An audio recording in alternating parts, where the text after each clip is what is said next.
नमस्ते मित्रों, आज बात करेंगे दो बहनों की बातें पुस्तक के दूसरे संवाद के बारे में। क्या ईश्वर सृष्टि करता है? कमला, तो बहन कल के प्रश्न का उत्तर दो।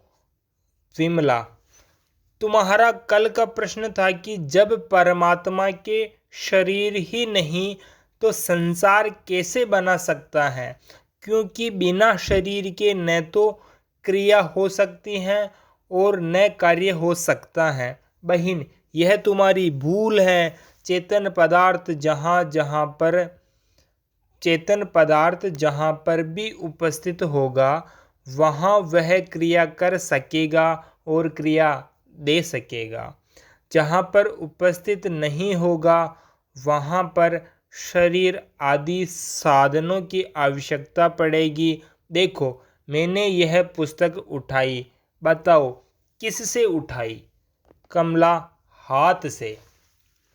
विमला, अच्छा, हाथ ने तो किताब को उठाया, अब बताओ हाथ को किसने उठाया? कमला, हाथ को अपनी शक्ति ने उठाया।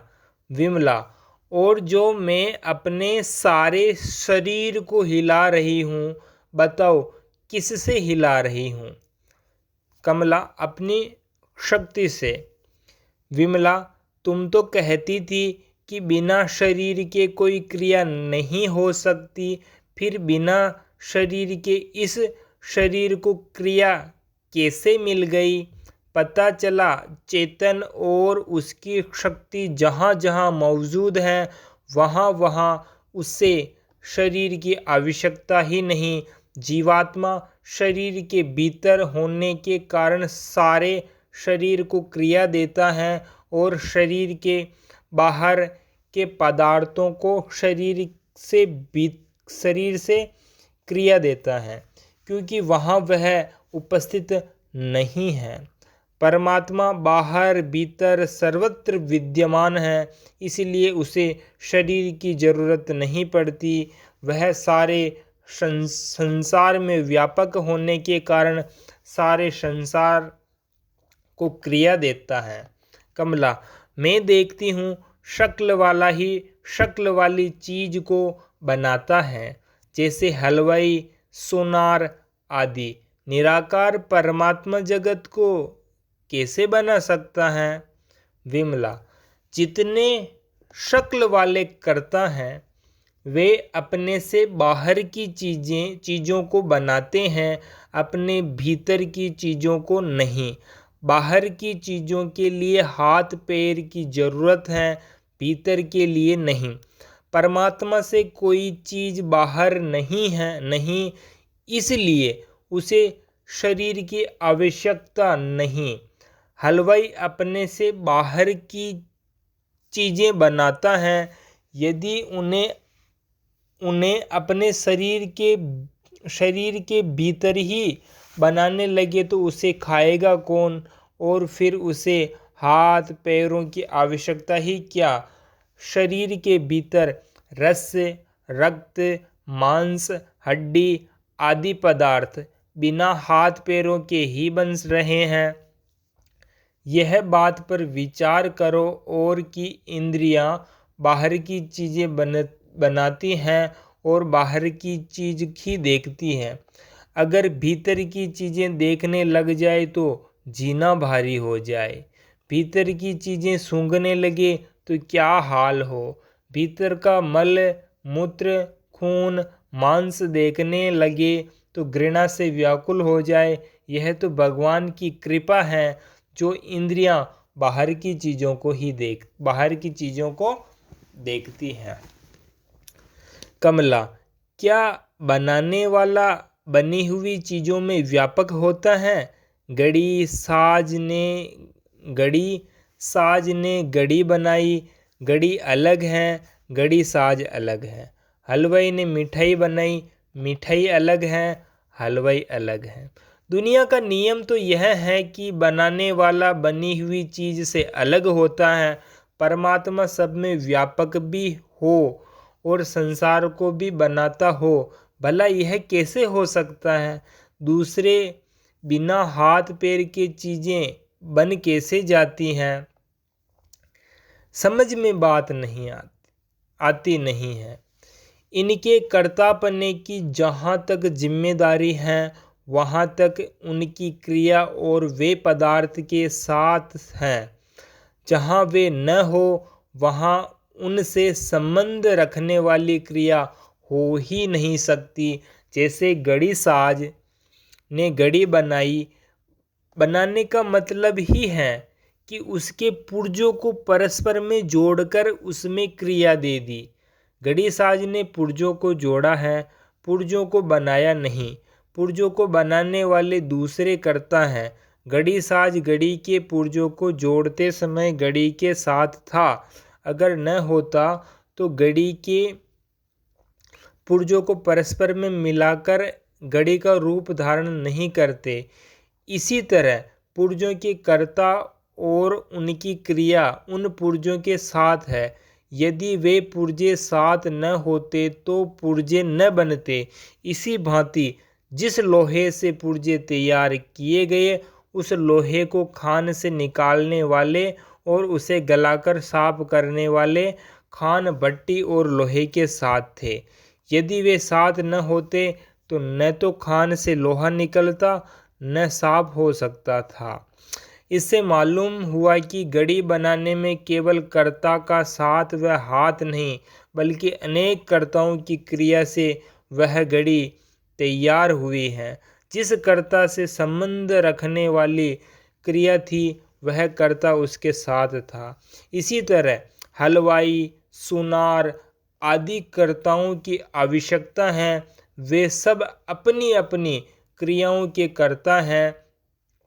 शेष कर्ता तो और ही हैं, जिन्होंने वह सामग्री पैदा कर दी जिससे हलवाई, सुनार आदि अपनी अपनी क्रियाओं को सफल कर सके और पदार्थ बना सके। विमला, अब तुम समझ गए होंगे कि मनुष्य जिस चीज को बनाता है उसमें केवल उसी का हाथ नहीं होता, बल्कि अनेक मनुष्यों का हाथ होता है, तब जाकर चीज बनती है। ऐसा क्यों होता है? इसलिए कि मनुष्य अल्पज्ञ और अल्प शक्तिमान है। वह अनेक कर्ताओं का संयोग पाने पर ही किसी वस्तु को बना पाता है, और वे कर्ता अपनी अपनी क्रियाओं के साथ होते हैं। अब सोचो, जब मोटे मोटे कामों में उनके कर्ता साथ होते हैं, तो मोटी और बारीक से बारीक सृष्टि बनाने में उसका कर्ता ईश्वर उनके साथ क्यों न होगा? सृष्टि केवल सूर्य, चंद्र, तारे, पहाड़, वृक्ष, नदियाँ, मनुष्य, पशु, पक्षी आदि का नाम तो नहीं है, और अनंत और सूक्ष्म चीज़ें हैं जिनकी हम कल्पना भी नहीं कर सकते। वे सभी चीज़ सृष्टि कहलाती हैं। देखो, 5 स्थूल भूत, 5 सूक्ष्म भूत, 5 तन्मात्राएं अर्थात शब्द, स्पर्श, रूप, रस, गंध, अनेक प्रकार के अणु परमाणु जिनसे सृष्टि की उत्पत्ति होती है। अगर उनका जोड़ने वाला उनके साथ न हो तो क्या वे पदार्थों का रूप धारण कर सकेंगे? संसार की समस्त चीज़ें प्रकृति के परमाणुओं से बनी हैं। संसार में आज तक कोई ऐसा यंत्र नहीं बना जो परमाणुओं को पकड़कर जोड़ सके। परमाणु वे सूक्ष्म तत्व हैं जिनके टुकड़े नहीं हो सकते। परमात्मा उन परमाणुओं के बाहर भीतर सर्वत्र विद्यमान है, इसलिए वह उन्हें छोड़कर सूक्ष्म से सूक्ष्म और स्थूल से स्थूल जगत बना लेता है। संसार के जड़ पदार्थों में परमाणु सबसे सूक्ष्म है। परमात्मा उनसे भी अति सूक्ष्म है और इसलिए वह उनमें व्यापक है। अगर व्यापक न होता तो सृष्टि बनाने में उसे भी अन्य कर्ताओं की क्रिया का आश्रय लेना पड़ता। जैसा कि संसार के मनुष्य आदि प्राणियों को अन्य कर्ताओं व क्रियाओं का सहारा लेना पड़ता है, अतः सिद्ध हुआ कि प्रत्येक कर्ता अपनी क्रिया में व्यापक ही होता है जहाँ तक उसकी क्रिया की जिम्मेदारी है। रहा ये प्रश्न कि बिना हाथ पैरों की चीज़ें कैसे बन जाती हैं।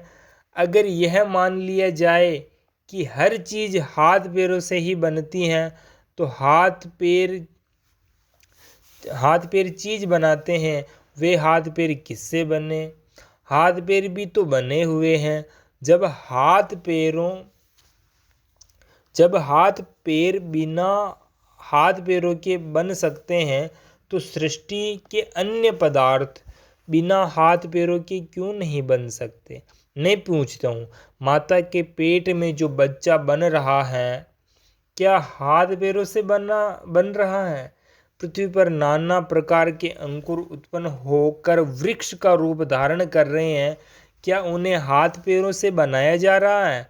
और देखो, हाथ पैर तो हाथ पैरों से ही संबंध रखने वाली चीज बना सकते हैं, दूसरी चीजें नहीं बना सकते।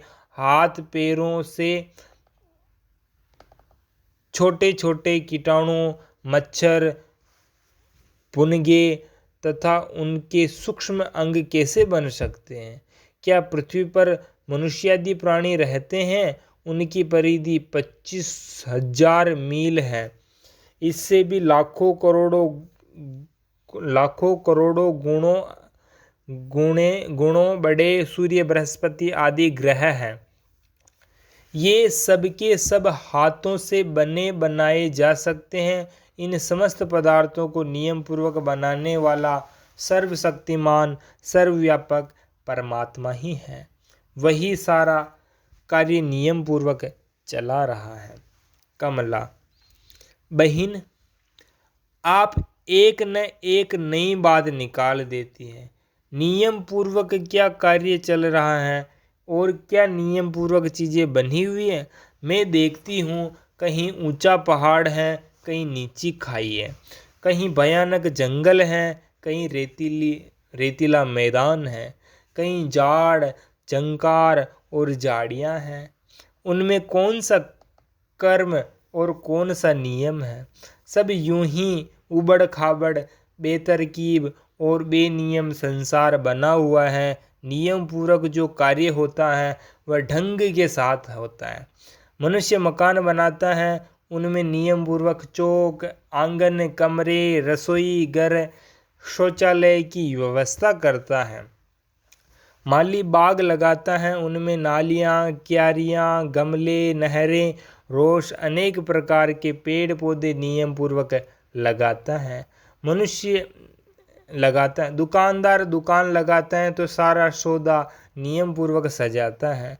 मनुष्य के कार्य में तो नियम पाया जाता है, लेकिन तुम बेढंगी और क्रम विरुद्ध सृष्टि को नियम पूर्वक बतलाते हो तो क्या सरासर प्रत्यक्ष विरुद्ध है।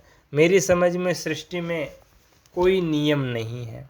विमला, सृष्टि में कोई नियम नहीं है, यह कहना बेसमझी का प्रमाण देता है।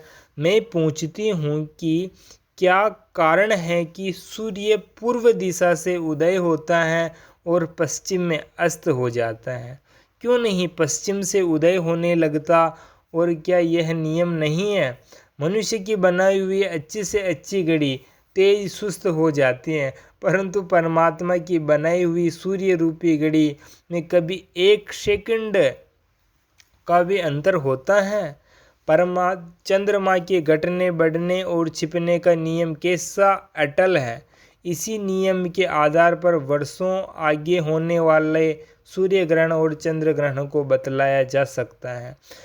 इसी प्रकार अन्य ग्रहों और उपग्रहों का हाल है। जरा सोचो तो सही, क्या कारण है कि चने के बीज से चना ही होता है, गेहूँ नहीं? क्या कारण है कि आम से आम ही पैदा किया जा सकता है, सेम या संतरा नहीं? क्या कारण है कि बच्चा उत्पन्न होकर पहले जवान होता है, बाद में वृद्ध? क्यों नहीं पहले बुढ़ा होकर जवान होता है, बाद में बच्चा होता है? क्या कारण है कि आँख से दिखाई देती है, सुनाई नहीं? क्या कारण है कि नाक सूंघ सकती है, चक नहीं सकती। इन सब के लिए नियम ही तो हैं। यह कह देना कहीं पहाड़ हैं, कहीं नदियाँ, कहीं समुद्र हैं, कहीं ऊंचे नीचे टीले, कहीं झाड़ झंकार हैं और इसलिए सृष्टि नियमबद्ध नहीं, कोरी अज्ञानता है। तुम अपनी बुद्धि के पैमाने से सृष्टि नापते हो। संसार का नियम है कि जो बात जिसकी समझ में नहीं आती वह उसमें दोष निकालता है। एक चींटी जब मनुष्य के शरीर पर चढ़ जाती है और सिर पर पहुंचती हैं तो बालों में उलझकर सोचती हैं कि यह शरीर कैसा वे नियम पूर्वक बना हुआ है, कैसा सिर पर झाड़ झंकार है। सिर से उतरकर नीचे माथे पर आती हैं तो सोचती हैं कि यह कैसा साफ मैदान पड़ा हुआ है। फिर जरा नीचे उतरती हैं तो आँखों की भौं पर उलझकर सोचती हैं कि यहाँ कैसा कांटों का जाल बिछा हुआ है। फिर जरा नीचे उतरती हैं और आँखों के पास आती हैं तो सोचती हैं अरे यहाँ कैसी खाई बना रखी है। फिर जरा नीचे उतरती हैं और नाक पर चढ़कर बोलती हैं यहाँ पहाड़ खड़ा कर रखा है। नाक के नीचे उतरकर दोनों छेदों को देखकर कहती हैं कि सुरंगें खोद रखी हैं और नीचे उतरती हैं और मूँछों पे उलझकर बोलती हैं यहाँ घना जंगल खड़ा कर रखा है। वह चींटी अपनी बुद्धि के नाप से मनुष्य के शरीर को नापती हैं और उसे बेनियम बताती हैं। यदि चींटी को सुविधा के लिए मनुष्य के शरीर को बिल्कुल सपाट और साफ मैदान किया जाए, नाक के छेद बंद कर दिए जाए, मूछ और सिर के बाल साफ करके आँखों के गड्ढे भर दिए जाए, नाक को काटकर माथे की तरफ सारे शक्ल को समतल कर दिया जाए, जब कहीं उसके लिए मनुष्य शरीर नियम पूर्वक बना हो सकता है। मैं पूछता हूँ कि यदि चींटी की भावना और बुद्धि के अनुसार मनुष्य का शरीर बना दिया जाए तो वह मनुष्य रहेगा और उसमें वह सौंदर्य और ज्ञानेंद्रियों तथा कर्मेंद्रियों का नियम पूर्वक व्यवहार रहेगा? हरगिज नहीं। दूसरा उदाहरण लो। एक कारीगर मशीन बनाता है। उस मशीन में हजारों पुर्जे हैं। कोई पुर्जा गोल है, कोई लंबा है, कोई टेढ़ा है, कोई तिरछा है, कोई बहुत बड़ा है, कोई बहुत छोटा है। एक अज्ञानी उस मशीन को देखकर कहता है कि मशीन के पुर्जे बनाने वाला कैसा बेवकूफ़ है। कोई पुर्जा कितना बड़ा, कोई कितना छोटा, कोई कितना लंबा, कोई कितना चौड़ा, कोई गोल, कोई चपटा। ये कैसा बेनियम सिलसिला जोड़ रखा है। ये कैसे बेतरतीब पुर्जे बनाए हैं। बताओ, उस मनुष्य का ऐसा सोचना क्या बुद्धिपूर्वक है? मशीन के बनाने वाले ने जिस प्रकार पुर्जे का बनाना ठीक समझा उसी प्रकार के बनाए। वह जानता था कि इस प्रकार के पुर्जों से मशीन चल सकेगी और वह प्रयोजन सिद्ध हो सकेगा। जिसके लिए मशीन बनाई, अगर वह सारे पुर्जे एक जैसे ही गोल या लंबे बना देता तो मशीन चल सकती थी? कभी नहीं। यह हाल परमात्मा और उसकी सृष्टि का है। इस सृष्टि रूप मशीन में कहीं बहुत बड़े पहाड़ हैं, कहीं छोटे छोटे टीले हैं, कहीं समुद्र हैं, कहीं नदियां हैं, कहीं वन हैं, कहीं झाड़ियां हैं। परंतु इस सृष्टि रूपी मशीन का एक प्रयोजन है, जीवों का कल्याण। अज्ञानी मनुष्यों को सृष्टि रूपी मशीन के पुर्जे भोंडे, भद्दे और बेनियम नजर आते हैं, क्योंकि वह न तो जगत का प्रयोजन समझते हैं और न सृष्टि रूपी मशीन के समुद्र और नदी, पहाड़ आदि पुर्जों की उपयोगिता समझते हैं। माली और दुकानदार आदि के उदाहरण तुमने दिए।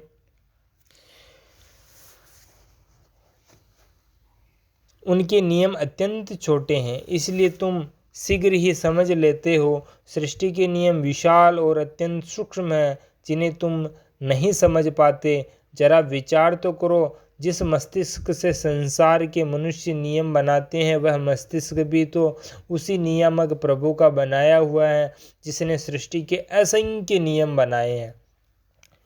अगर संसार के नियम न होते तो परमात्मा को परमात्मा को मानता ही कौन? सृष्टि के अटल नियम ही सृष्टिकर्ता ईश्वर का प्रमाण देते हैं। कमला: अच्छा, सृष्टि तो ईश्वर ने बनाई, ईश्वर को किसने बनाया? विमला: बने हुए पदार्थ कार्य होते हैं, उनको उपादान कारण और कर्ता की आवश्यकता होती है। ईश्वर बना हुआ पदार्थ नहीं है, वह अनादि और सनातन है। अतएव यह प्रश्न ही नहीं उठता कि ईश्वर को किसने बनाया। जो स्वयं करता है उसका कर्ता कौन? यदि कर्ता का कर्ता हो तो कर्ता नहीं रहता, कारण बन जाते हैं। कर्ता वह है जो स्वतंत्र हो। जो बने हुए पदार्थ हैं वह कर्ता नहीं होते।